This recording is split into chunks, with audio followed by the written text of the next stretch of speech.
50 દિવસ જેલવાસ ભોગવ્યા બાદ આમ આદમી પાર્ટીના ધારાસભ્ય અને આદિવાસી નેતા ચૈતર વસાવા જ્યારે જેલની બહાર આવ્યા ત્યારે સમર્થકોએ જોરદાર નારેબાજી કરી। ચૈતર વસાવાના એક પત્ની શકુંતલાબેન હજુ જેલમાં જ છે, ત્યારે તેમના બીજા પત્ની વર્ષાબેન સંતાનો સાથે કોર્ટમાંથી બીડું લઈને જેલ ખાતે પહોંચ્યા। આમ આદમી પાર્ટીના પ્રદેશ પ્રમુખ ઈસુદાન ગઢવી, વકીલ ગોપાલ ઇટાલિયા, મનોજ સોરઠિયા પણ જેલ બહાર ચૈતર વસાવાનું સ્વાગત કર્યું। પત્રકારો સાથે વાત કરતા ચૈતર ત્યાં સુધી કહ્યું કે ચૈતર વસાવા કે ઈસુદાન ગઢવી કે કેજરીવાલ કે એન્ડ કંપની મારી સાથે આવે વિકાસના મુદ્દે ડિબેટ કરવા મારી તૈયારી છે। વિકાસના મુદ્દે અહીંયા ડિબેટ કરવા માટે ડેડિયાપાડામાં આવે મારી તૈયારી છે। એ નદી પર જે પુલ 3 થી 4 પુલ બનાવ્યા છે, કોને બનાવ્યા? ભાજપે બનાવ્યા છે। એ વિસ્તારની અંદર જે રોડ રસ્તા બન્યા, વીજળીકરણનું કામો છે, વિકાસના કામો છે, એ આમ આદમી પાર્ટીએ કર્યા, ચૈતર વસાવાએ કર્યા। એ જો કરે મને લિસ્ટ આપે ભાઈ। મેં ત્યાં સુધી કહ્યું કે ચૈતર વસાવા કે ઈસુદાન ગઢવી કે કેજરીવાલ કે એન્ડ કંપની મારી સાથે આવે વિકાસના મુદ્દે ડિબેટ કરવા મારી તૈયારી છે। વિકાસના મુદ્દે અહીંયા ડિબેટ કરવા માટે ડેડિયાપાડામાં આવે મારી તૈયારી છે। ખાલી હું ખોટા ગપ્પા મારો લોકોને આદિવાસીને ઉશ્કેરી પડો છો, જુઠ્ઠું બોલો છો।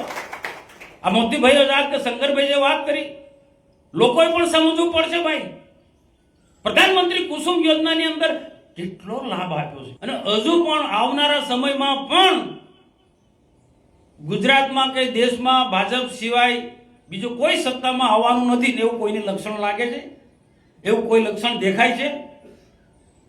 દેખાતું હોય તો મને કહે કે ભાઈ આ મુદ્દે કોંગ્રેસ વાળા કે આમ આદમી પાર્ટી વાળા, અરે ગુજરાતમાં 5 ધારાસભ્યો છે, સંસદમાં કેટલા ધારાસભ્યો? 4-5 છે। એનાથી સરકાર બનવાની કેન્દ્રમાં, પેલા રાજ્યસભામાં હતા 500 લોકો, તે ભાજપમાં આવી ગયા। જમીનને લગતા કેટલાક પ્રશ્નો જે છે એમાં પણ આમ આદમી પાર્ટીના એવો પ્રચાર કરે છે કે જંગલની જમીન માટે ચૈતરભાઈ વસાવા જેલમાં ગયા છે। એ વાત તદ્દન ખોટી વાત છે કે એ જે જેલમાં ગયા છે એ ઘટના ઘટી છે ઝાડોલી ફુલસર પાસે। એ બધા એમના કાર્યકર્તાઓ છે, કાં તો પરિવારના લોકો છે। એમના પ્રશ્નો જંગલ વિભાગ સાથે, ફોરેસ્ટ અને બ્રિગેડ સાથે જે ઘર્ષણ ઊભું થયું, એના ઘરમાં જે ઝઘડો થયો એના આધારે જંગલ ખાતાના કર્મીઓ એમના પર ફરિયાદ કરી છે। એ મુદ્દે જેલમાં ગયા છે। આખા બધા જંગલની જમીન ખેડનારા બાબતે એમાં આ મુદ્દો છે જ નથી, છતાં પણ ખોટો પ્રચાર થાય કે જંગલની જમીન લોકો જે ખેડે છે આદિવાસીઓ, એ બધા આદિવાસીઓના માટે હકમાં અધિકાર માટે ગયા છે। એ ખોટી વાત છે। આદિવાસીના હક ને અધિકાર માટે તો ભારતીય જનતા પાર્ટી વર્ષોથી લડશે। સૂર્યકાંતભાઈ આચાર્ય એ પ્રદેશના ઉપપ્રમુખ હતા જે તે સમયે, અને આદિવાસી મોરચાના જે પ્રભારી હતા એ વખતે આદિવાસીના હક ને અધિકારનું આંદોલન અમે ચલાવ્યું હતું। અને સત્તામાં આવશે તો જંગલની જમીન પરનો અધિકાર અમે અપાવીશું, ને તે અપાયો છે।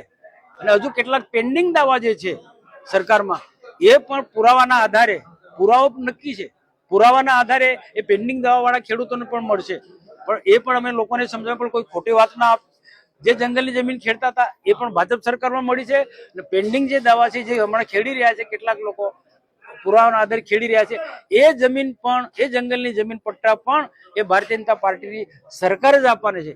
છતાં પણ કેટલાક ખોટા પ્રચાર કરે છે, એમાં લોકો આવે નહીં, ને સાથે સાથે બીજું જંગલ પણ બચાવવું જરૂર છે।